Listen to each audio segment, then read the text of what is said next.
नमस्कार। मैं सचिव जिला विधिक सेवा प्राधिकरण किन्नौर आप सभी का हमारे YouTube चैनल में एक बार पुनः स्वागत करता हूं। जैसा कि आपको पता है कि इस भीषण महामारी कोरोना के कारण हम आपके बीच नहीं आ पा रहे हैं, उसी उपलक्ष्य में जैसा कि हमको माननीय सुप्रीम कोर्ट और राज्य विधिक सेवा प्राधिकरण शिमला द्वारा दिशा निर्देश में हम सब आप लोग को जागरूक करने के लिए अलग अलग माध्यम से, खास तौर से सोशल मीडिया के प्रारूप के तहत आप लोग के बीच आके आप लोग को कानून के विभिन्न पहलुओं के बारे में जानकारी दे रहे हैं।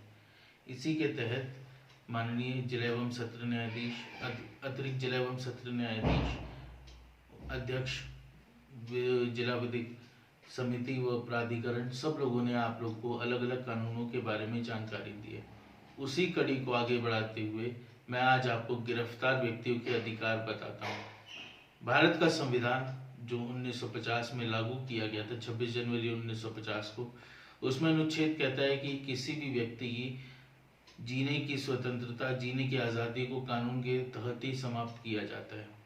हम लोग के मन में आम जनता के मन में धारणा बनी होती है कि जब किसी व्यक्ति को गिरफ्तार किया जाता है तो उसके सारे अधिकार खत्म हो जाते हैं, पुलिस वाले उससे कैसा भी बर्ताव कर सकते हैं।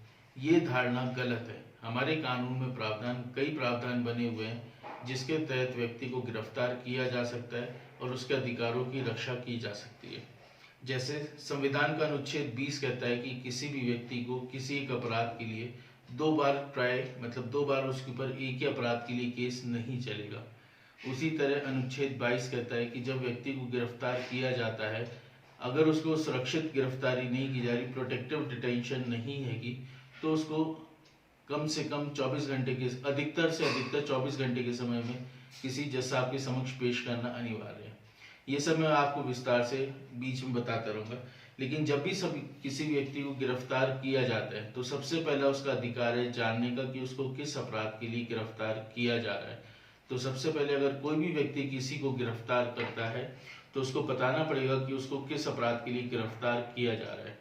गिरफ्तार पुलिस वाले या तो बिना वारंट के कर सकते हैं या वारंट के तहत कर सकते हैं। गंभीर अपराध की श्रेणी में जैसे हत्या हो गई, चोरी हो गई, डकैती हो गई, लूटपाट हो गई, किसी महिला का व्यभिचार भंग करना हुआ, इन सब केसेस में पुलिस वाले बिना किसी वारंट के अन्वेषण के दौरान, केस की तफ्तीश के दौरान व्यक्ति को गिरफ्तार कर सकते हैं। उस केस में हो या कोर्ट के आदेश के मुताबिक वारंट के आधार पर गिरफ्तार करने की सूरत हो, दोनों ही सूरत में व्यक्ति को बताना पड़ेगा कि उसको किस अपराध के लिए गिरफ्तार किया जा रहा है।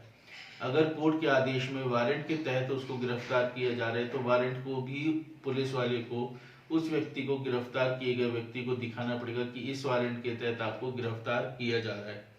उसके बाद जब व्यक्ति को गिरफ्तार किया जाता है तो उसकी मौके पर तलाशी ली जाती है, जिसको हम जामा तलाशी, आम भाषा में हम लोग जानते हैं उसको, शब्द उसका होता है जामा तलाशी। जामा तलाशी के तहत जो भी व्यक्ति के पास जो भी चीज़ें मिलती हैं जो उसके पहनने के लिए नहीं होती, पहनने की चीज़ों को छोड़ के, मतलब कपड़ों को छोड़कर जो भी उसके पास सामान मिलता है वो उसके पास से लिया जाता है, उसकी सूची बनाई जाती है। अगर कोई उसके पास ऐसी चीज़ मिलती है जो अपराध से संबंधित हो, जैसे कि हथियार हो गया, कोई नशीला पदार्थ हो गया, तो उसकी सूची अलग बनती है। और जो उसकी स्वयं की यूज़ करने की चीज़ें जैसे घड़ी हो गई, पेन हो गई, मोबाइल हो गया, पर्स हो गया, बटुआ हो गया, पैसे हो गए, उसकी सूची अलग बनाई जाती है। उन दोनों सूची की 2 नकल बनाई जाती है, एक पुलिस वाले अपने पास रखते हैं और एक व्यक्ति को वापस की जाती है। उसका फायदा ये होता है कि जब व्यक्ति को रिहा किया जाए या कोर्ट से उसकी रिहाई के आदेश होते हैं तो उसके बाद उसका जो सामान है, जो उसका पर्सनल चीज़ है और जो अपराध में संलिप्त नहीं है, वो उसको वापस किया जा सके। उसके बाद व्यक्ति को मेडिकल एग्जामिनेशन के लिए ले जाना होता है। मेडिकल एग्जामिनेशन में किसी रजिस्टर्ड मेडिकल प्रैक्टिशनर जो डॉक्टर होता है उसके पास ले जाकर उसका मेडिकल मुलायजा कराया जाता है। ये इसमें फ़ायदा ये होता है कि व्यक्ति का पता चलता है कि कहीं उसके शरीर पर कोई चोट तो नहीं है। कई बार ऐसा होता है कि पुलिस के पास कंप्लेंट आई कि उसने नशे की हालत में किसी महिला के साथ बलात्कार किया, या नशे की हालत में मारपीट की, नशे की हालत में गाड़ी चला के ठोक दी, किसी को टक्कर कर दी। उन सब केसेस में अगर मेडिकल होता है तो पता चलता है कि अब वाकई व्यक्ति ने कोई नशा किया हुआ था कि नहीं किया हुआ था। दूसरा, कानून का एक नियम ये भी है कि पुलिस वाले जब उनसे पूछताछ करते गिरफ्तार व्यक्ति से अपने थाने में रखे तो उस समय उनके साथ अमानवीय व्यवहार ना करें, टॉर्चर ना करें, मारपीट ना करें। जो जैसा टीवी में दिखाते हैं, 3rd डिग्री का इस्तेमाल नहीं कर सकते पुलिस वाले।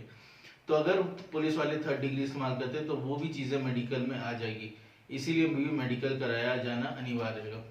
गिरफ्तार व्यक्ति के अधिकार के बारे में एक चीज़ अनिवार्य ये भी है कि व्यक्ति को जब गिरफ्तार जो पुलिस वाला करता है, प्रॉपर यूनिफॉर्म में होना चाहिए। अगर वो स्पेशल फोर्सेस जैसे सीबीआई हो गई, स्पेशल टास्क फोर्स हो गई, एनडीपीएस वाले, स्पेशल पुलिस वाली तफ्तीश की टीम हो गई, उस केस में वर्दी पहनना अनिवार्य नहीं है, अदरवाइज पुलिस वालों को वर्दी में भी होना अनिवार्य है।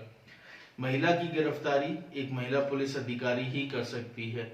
अगर महिला पुलिस अधिकारी नहीं है तो महिला पुलिस अधिकारी को मौके पर बुलाया जाएगा, तब महिला की गिरफ्तारी की जाएगी।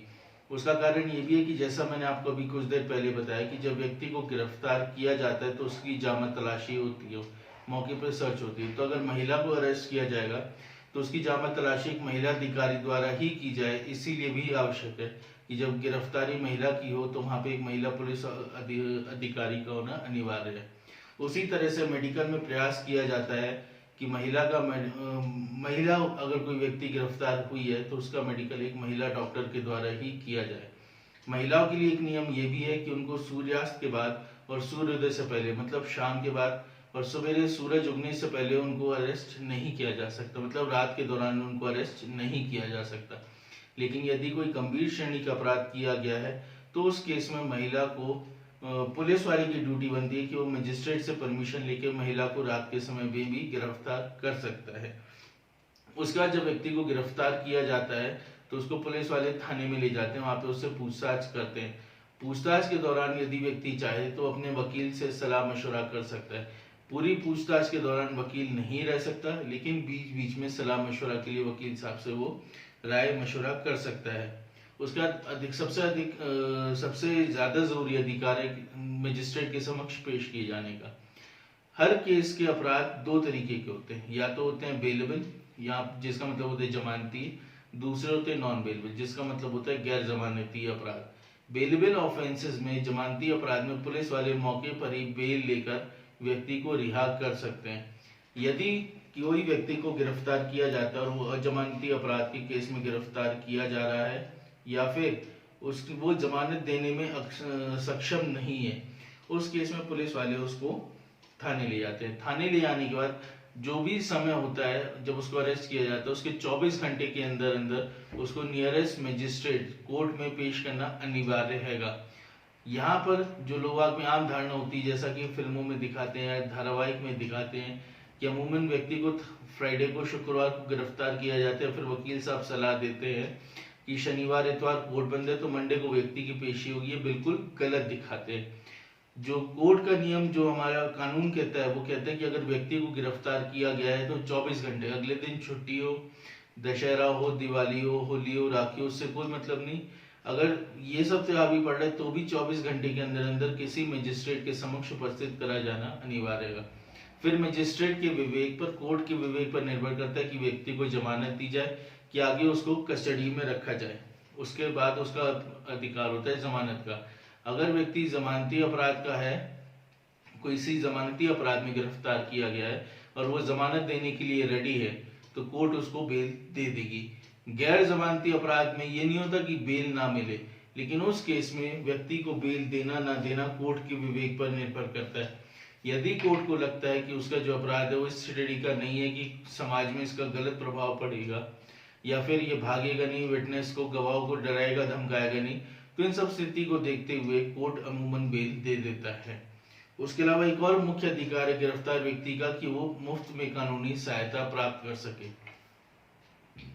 हमारा कानून कहता है कि किसी भी व्यक्ति को अपना पक्ष रखने का पूरा मौका दिया जाए।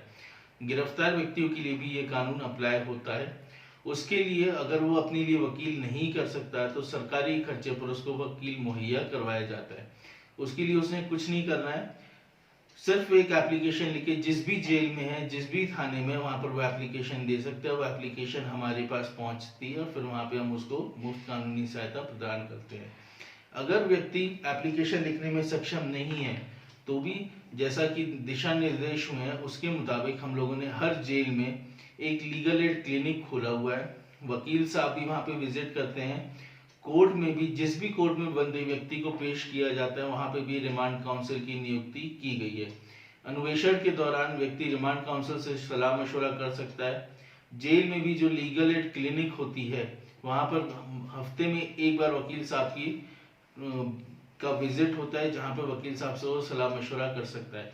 हम लोगों को भी दिशा निर्देशक की मंथ में एक बार, एटलीस्ट महीने में एक बार, हम लोग आपसे किसी भी गिरफ्तार किए व्यक्ति से जो जेल में रह रहा है उससे संपर्क करें और उसको उसके कानूनी अधिकार के बारे में बताएं। तो ये जो कुछ मुख्य अधिकार है, जो गिरफ्तार व्यक्ति के अधिकार होते हैं, अगली कड़ी में हम आपको कुछ और अधिकारों के बारे में बताएंगे। जय हिंद, जय भारत, नमस्कार।